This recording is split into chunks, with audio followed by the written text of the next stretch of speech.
My name is Alma Pio Garcia, and I'm the Director of Special Projects and lead for the RCEI team.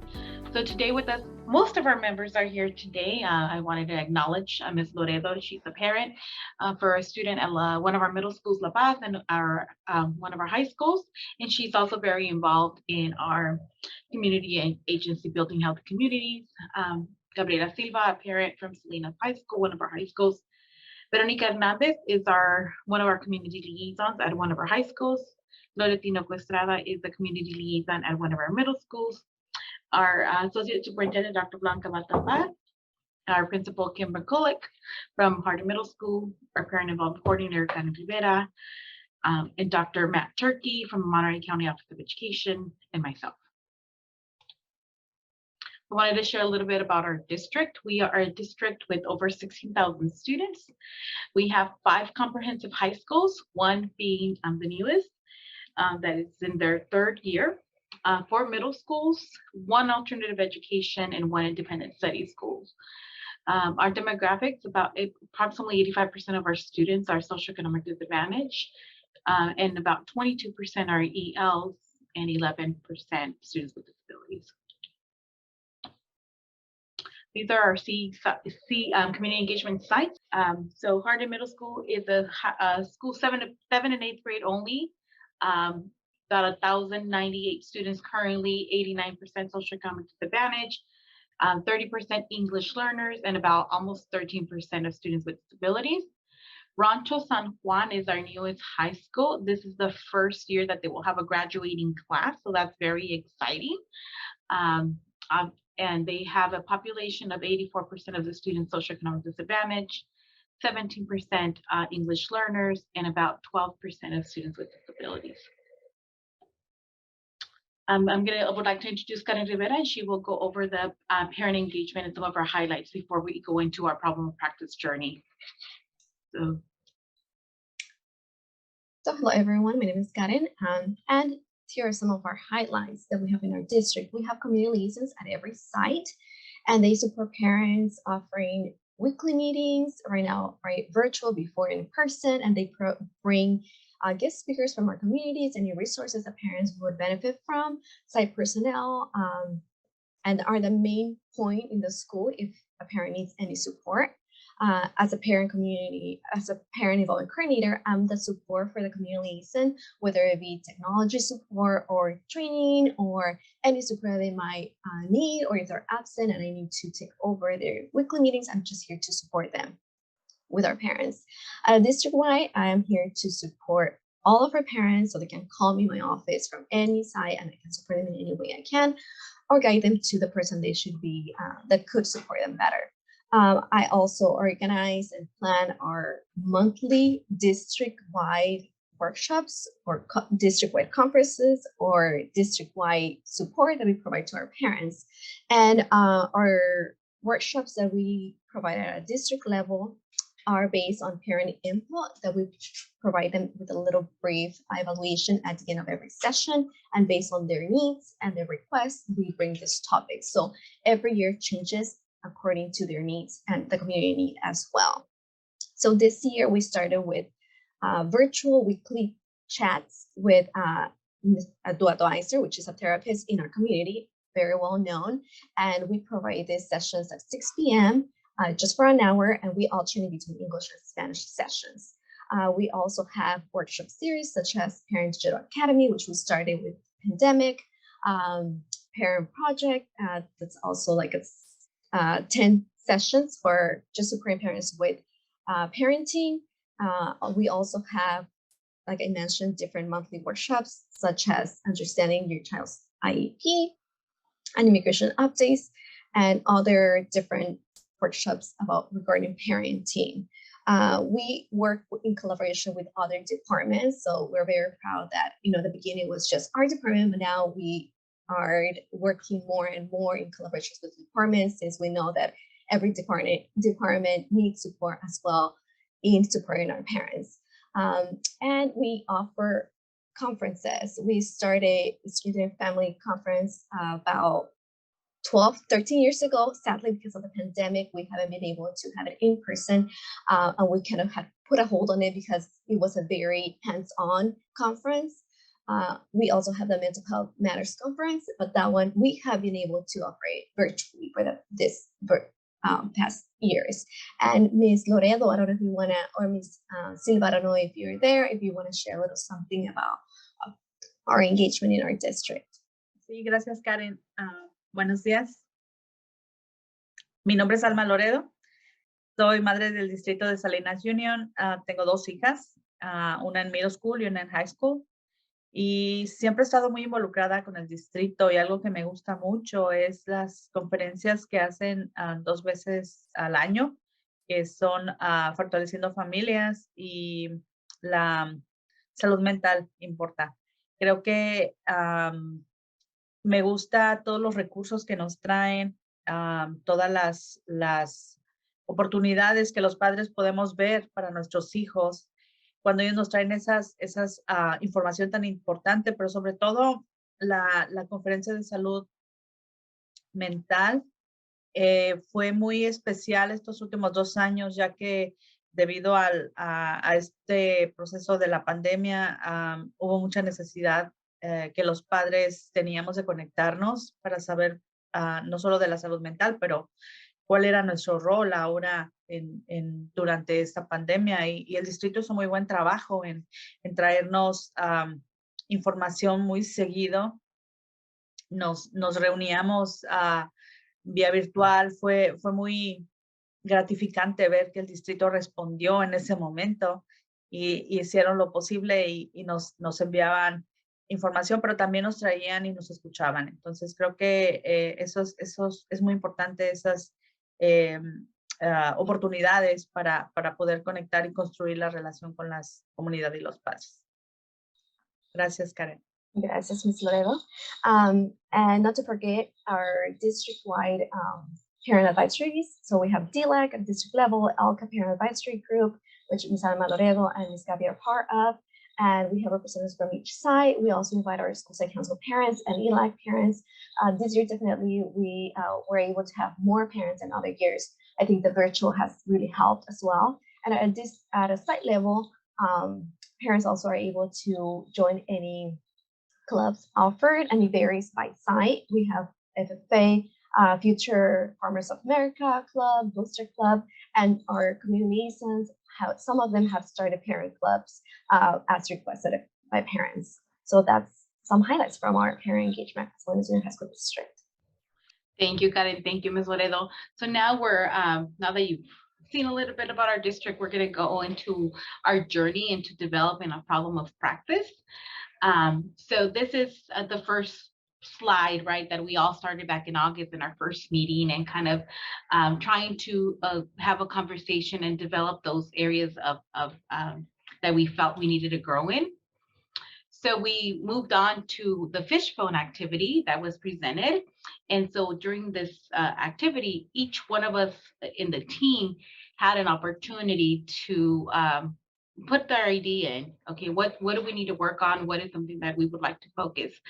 So that was the first area of our work. Obviously, fishbones are messy because there's a lot of thought and voice that goes into thinking about where we want to focus. So after our first draft of our fishbone activity, we met as a team, and each one of us had an opportunity to share their post-it and elaborate on why they chose to write this on our Jamboard. And we had an opportunity to discuss it. And so this took a whole session where each one of us had an opportunity to share and ask questions. And then as that process happened, we started color coding our post-its and putting it into clusters of groups. So then at the end, with a team effort and team discussion, we developed our problem of practice. And we've noticed that as we were having this discussion, that there was a lot of similarities between the post-its and the ideas that we were all posting. So our problem of practice is there's a lack of ongoing authentic communication with parents, and this limits the genuine and empathetic relationships to support their child's education. And as we go back to our work in CEI, definitely our problem of practice can overlap in any one of these areas, but definitely, you know, lack of beliefs, and that students and families that we see them as experts, lack of understanding, and systems. We need to build in systems to make the community friendly. So once again, our problem of practice. Here, you know, we're between their child's education to our students' education, because our students are both, you know, our students as employees and then the parents. So more to discuss with that as a team. So I would like to introduce Dr. Matt Turkey, and he will introduce you to our pathway into this journey and developing our next steps. Dr. Turkey. Thank you, Alma. So once we have our problem of practice, we felt that we needed to develop a theory of improvement so we could work out exactly how can we address our problem of practice. And so we knew that we needed to get some actionable change idea, something small that we could do, but so that would then in turn impact what we call a driver, which is like a kind of a concept which we think would in turn lead to the actual aim which we are going to develop. And so those change ideas, we're looking at developing some really specific actions that we can do differently and that we can measure, which would impact those drivers, which are those kind of broad ideas or concepts, things like two-way communication, for example, or parent engagement, for example, right? Which would drive towards the aim. And we know that we want to have a smart aim around what we want to achieve. So it's almost like if we read from left to right, we're going to develop our aim. We're going to think about what our drivers are, which drive towards the aim, and then what some of those specific actions are in those change ideas. And then reading from right to left, it would be, if we do the change idea, that would impact the driver, which in turn would impact the aim. And so we can have a logical and actionable theory of improvement. Thank you, Dr. Turkey. So the problem of practice is this huge area. So in order for us to make any progress to achieving or making change in a problem of practice, we need to start small and develop an aim.